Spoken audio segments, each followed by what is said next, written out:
Yaya Kusama is a Japanese artist who's sometimes called the Princess of Polka Dots. We're going to be inspired by her infinity rooms and her pumpkin designs and all her different shapes and patterns while we make our own pumpkin project. She has so many installations all over the world, and there's a lot of beautiful, famous artworks that you can actually walk into and feel like you're a part of the artwork. Now that we've been inspired by Kusama's shapes, designs, and infinity rooms, let's go ahead and make some pumpkins of our own in our pumpkin project. For our pumpkin project, you're going to start out with a piece of paper from your sketchbook inside your sketchbook, or if you would like, you can use color construction paper for the background of your pumpkins. We're going to use color pencils and markers, or you could use crayons. Sometimes I like to use my crayons because I can get different colors. If I want like a bunch of different blues and I only have one blue color pencil, maybe I can get some variation with my pumpkins.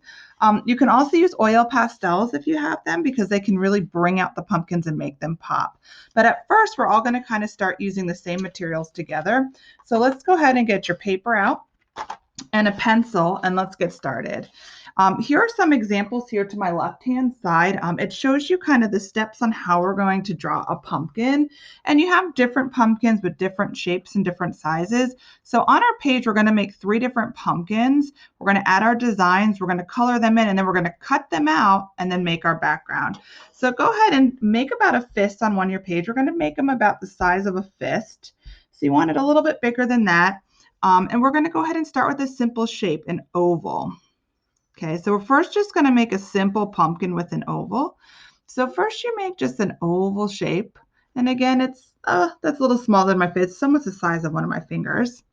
And then we're going to go to the top here, and off the side, I'm going to make a bump like this and connect it back. And then let's go to the other side, a bump like this and connect it back. And then one more bump like this off to the side. And notice I'm going a little bit lower. I'm not putting it in the same spot, so it gives it a different shape. And now I can go ahead and make the top, which is kind of like the stem. I kind of curve it out to the side, and then I make a circle. And then I go back and down to the pumpkin. So that's one way to make a pumpkin. And let's pretend that this is going to be our smallest pumpkin. So now we want to make a bigger pumpkin. We'll go back and do the different details and patterns in just a minute. So I'm going to pick this one. This has got a cool shape, but we're going to start it a little bit differently this time.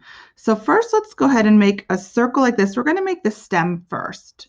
So I went ahead and made a circle, and then I'm going to bring this down like this, kind of curving down, and then I'm going to make 1 bump, 2, 3, and then go back. Okay, and it looks a little odd. It's okay. You'll see what we're going to do later. We're trying to make it 3-dimensional. So now for this first bump, let's go ahead and make this shape here. Kind of looks like the number 8, but it never connects. So I'm going to come down, or a bowling pin actually. Okay, so there's my first shape. Okay, so it's down and around and then back up. And at any point in time, if you need to, you can always hit pause to stop and go slower.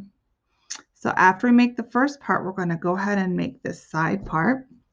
And I'm using my stem to help guide me.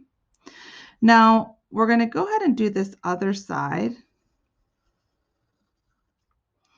Now the next step we want to do is watch this. Instead of going off the side of the pumpkin like we did before, that's kind of like a front view, seeing the pumpkin from the front. We're going to actually take this one up here onto the stem. So we're going to go from the stem, and we're going to make one more little sliver like that. And then let's go the other side. Let's go from the stem and make one little skinny one that goes like that. Now this pumpkin kind of looks a little 3-dimensional. And then one last step, watch. I'm going to take my pencil and go like this to the side and go around to the other side in here. So just that little step, I'm going to bring it closer so you can see. Just that little step helps make that pumpkin look a little bit more 3-dimensional.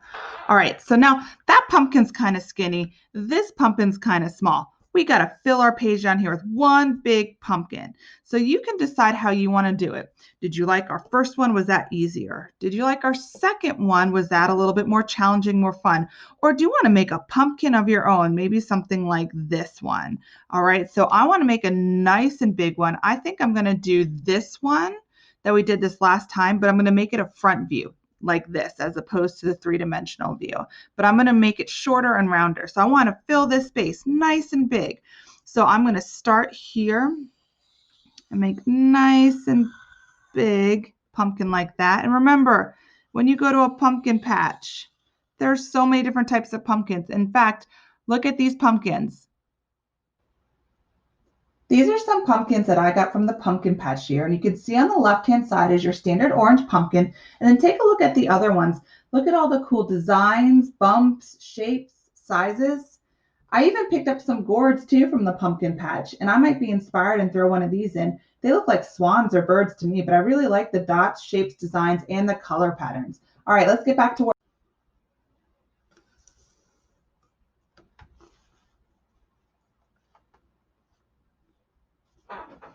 Okay, so I'm going to continue this pumpkin here going off the side, and I'm following that main shape that I made. And I'm going to do one last time here. Nice big pumpkin. Then go ahead and add that little stem on the top. And there we go. So now I'm ready to add some of those details and patterns and designs to it. So take a look here. So I can do the simple dot pattern that we saw with Kusama's pumpkins, which I think I'll do with this one here. So I'm just going to draw some circles down the middle. And I haven't decided how I'm coloring these in yet, but I'm just doing a circle pattern. And maybe with these ones, the next ones, I'm going to get a little bit smaller. And then even smaller as I go towards the outside. So there's one pumpkin I have with my little circle dot pattern. What patterns are you going to do on yours? All right, I'm going to do a different one with this. I think I want to continue with the circles, but I also want to add something different in that I see over here. So I'm going to try just doing little slashes. So I'll start with the circles. And then for the next one, I think I'm going to do these slashes. And then for this last one, I'm going to do little circles down the side. You don't have to do circles. We can be inspired by the artist instead of doing the same thing as the artist. So you can see I'm just putting these lines down the side and some circles in the background. And now I'm going to think with my big one what I want to do. I want to stay with the Kusama circles, but I want to do something a little bit different since this is my main big one. So I'm going to do these lines for this guy. And maybe do some little dots to kind of separate them. And then I'm going to do my circles again.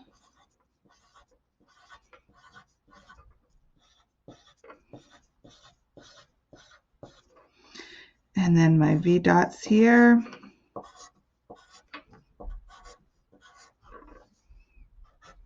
I'm going to just kind of make them go off the side for this one. All right, so now I have my 3 pumpkins and we're ready to color them in.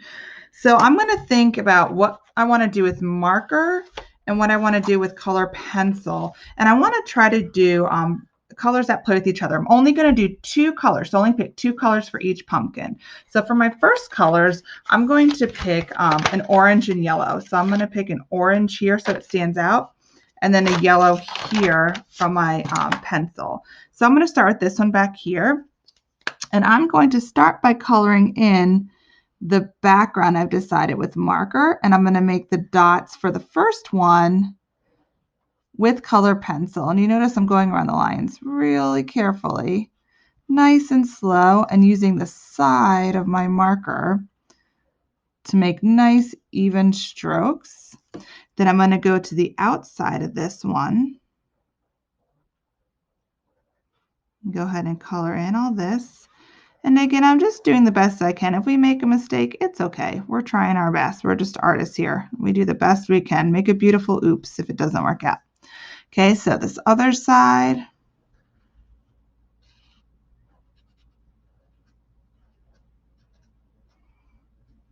All right, going around here. All right, and then inside this one, since I'm going to only be able to use two colors, I'm going to alternate. So notice there's kind of a pattern here with how I'm coloring. So with the orange, I do the background, then the object, then the background over here, and then so here, background, object, background. So now we're going to reverse it. So now when I use my color pencil, I'm going to go ahead and lightly color in here yellow, my pumpkin. I could have done a lighter orange or picked a different color, but I like to use yellow. I'm doing my circles nice and bright yellow. Okay, and back here, making some nice bright colors. I want my pumpkins to really pop, so I try to pick colors that are nice and bright because my background's going to be a little bit more subtle. All right, now let's go to this one. I think I want to use yellow and blue for this one. So this time I'm going to actually take yellow marker and blue color pencil. And again, you can decide whether if you're doing oil pastels, you can always use your oil pastels, or you can do whichever colors you want with crayons. Sometimes those work a little bit better. In fact, I might actually take a crayon. So for here, I'm going to do that. And now I'm going to do the yellow for like the background here. And this is a little bit different than the first one because we kind of changed the pattern, but every other time I'm kind of filling in the shapes a little bit differently when I skip the different parts of the pumpkin, as you can see here. Get those little dots back there. And I'm just going to color this little part that's like the 3D part behind with that. All right, now I'm actually going to get my color pencil. Start going in here and coloring in this pumpkin.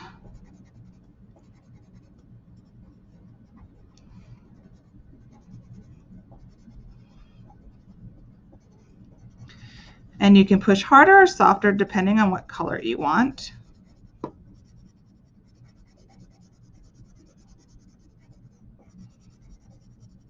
I'm trying the best I can to get in all these different parts.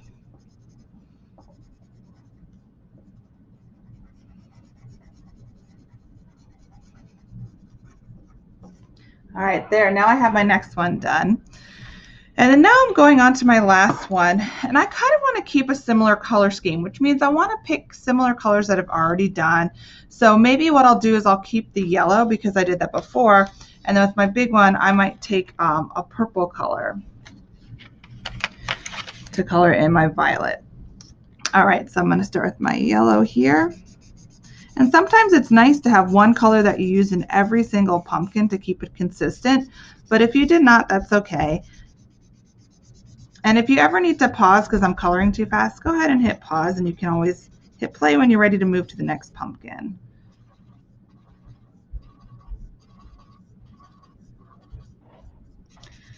All right, getting it with some nice good color so it really pops out my beautiful pumpkins.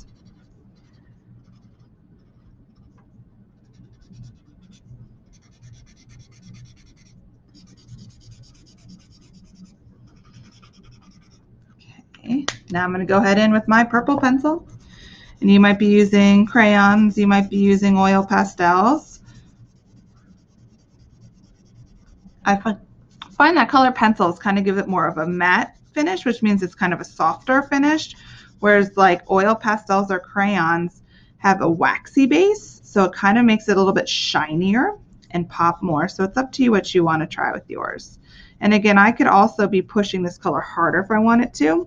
See how it's like nice and hard there? Or I could keep it soft. When we do our background, we're going to try to also pick colors that kind of work with that as well, with the colors that we already chose, but then also help showcase our beautiful pumpkins. Once we're done coloring, we got to make sure we also don't forget to color in our pumpkin stems. And if you would like to go back in and outline your pumpkins, you can do that as well if you want them to kind of stand out a little bit more with their different lines. Or you can always just go in and push harder with a pencil to kind of get the outside of it. So I'm just about done here. And so for the next step that I'm going to do is I'm going to go ahead and color in. And I don't want my pumpkin stems to really stand out, so I'm going to do them And then I'll push harder for this part, and maybe push hard for some lines, put some lines in the stem. Okay, so go ahead and lightly shade it all in like this, and then you can push harder around the outside for the circle, and then push harder so it kind of gives these little stems to make it look more three-dimensional. All right, so this one really pops, and I noticed this one doesn't as much. It's okay because I use more marker there. So I think what I am going to do is, for my own, I'm going to take a purple marker, and I'm just going to come in here and go over some of these lines because I want it to kind of pop more. Now, if you're satisfied with just your color pencil, you don't have to do this step. Sometimes we don't like to outline. We just like to use the materials to let them showcase what we've made. But if you're someone that kind of wants it to stand out a little more because you feel like it blended in too much together, you can go ahead and do it. I'm only going to do it for this one since it's my main one, and I just want you to see the difference. For these other two, I'm actually happy with how they turned out with the contrast of color, with how they showcase everything. So I'm going to go ahead and just do it for this one. So at this point in time, if you're going to outline more pumpkins, you might want to hit pause and then come back, because now I'm ready to go to my next step. All right, so for our next step, we're going to put these guys aside. Now we're going to make the background. So go ahead and turn your paper sideways. Flip to a new sketchbook paper or get a new clean piece of paper and turn it sideways. So for this next step, we're going to draw the background, and we're going to be inspired by Kusama shapes again. So let's go ahead and get our pencil out, and we're going to draw our horizon line. So go point to the middle of your paper. We'll do it right in the middle of our paper. So the middle this way and that way. We're just going to draw a straight line across like this. Now for the bottom, I want you to choose a darker color, and for the top, we're going to go ahead and choose a lighter color. All right, so what I'm going to do is, I noticed some of Kusama's shapes. Let's go ahead and move some of this stuff out of the way so you can see. She has her circles and her dots, but she also had this really cool pattern design in the background when we saw earlier. So I'm going to try to go ahead and mimic that. And I think I'm going to do a bright red. So I'm going to look at my shapes, the colors that I already did. I want to pick a different color for the ground and a different color for the sky. And I want the sky to be a light color and the ground to be kind of a darker color. All right, so I'm going to go ahead and pick this red. And I noticed we're going to do this kind of line shape where we're doing geometric shapes. So that's a rectangle. Maybe I'm going to go ahead and do another rectangle. Maybe I'll make a triangle. I'm just kind of going around and making different shapes and connecting them. Okay, so it's almost like you're building upon the first one. And it doesn't even have to make sense. It can be anything with any amount of sides that you want. And we're going to just start drawing these shapes in marker all around the outside. And again, it does not have to be the same. So I'm going to start like this. And I'm going to go across the whole entire page. And then I'm going to make sure that I go like this across my horizon line so it pops out. And continue all these different shapes in this color on the bottom. Now let's pretend I'm done, which I'm sure you're not done. Then we're going to think about what we want to do on the top. Okay, so for the top, remember these pumpkins we're going to cut out and paste down on here somewhere. So for the top, I might not want to use marker. I might want to make it lighter and use color pencil. So I think I'm going to do that. I'm going to take a light blue, and I'm going to do the top with light blue. All right, so when I come back, you're going to see the bottom finished, and then I will start the top with the light.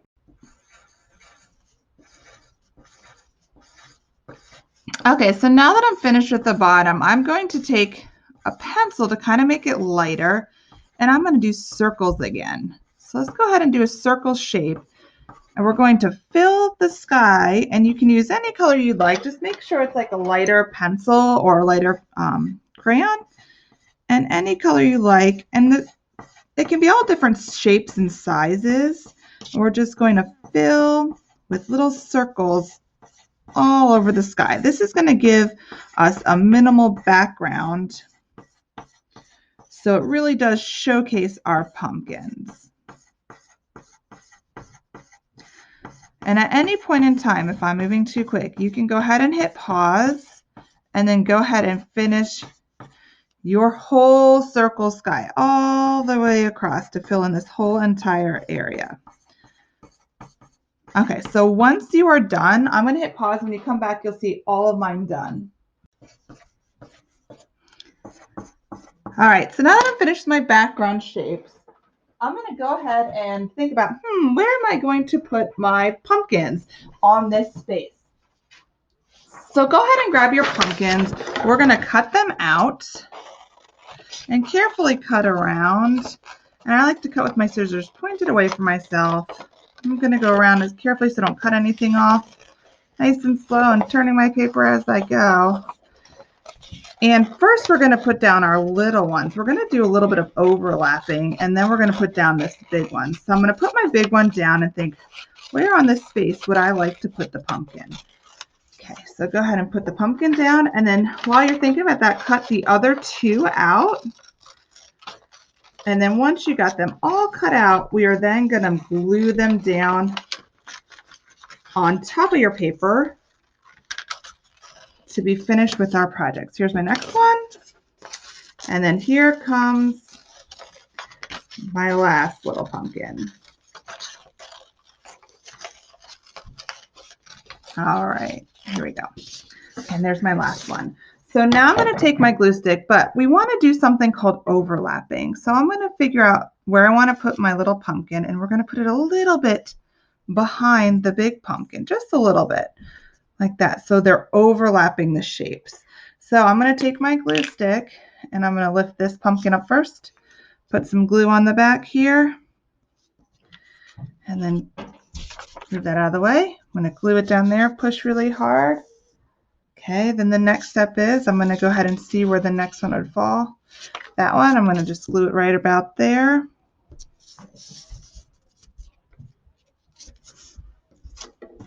And then my last big one, go ahead and glue on the bottom. If I need to go back with the glue and kind of pick it up or move things over, I can go ahead and do that. So I'm going to shift this one down a little bit so I don't cover it up too much with my big pumpkin, and then push them down. And if I need to lift up the tops and put them down too, I can.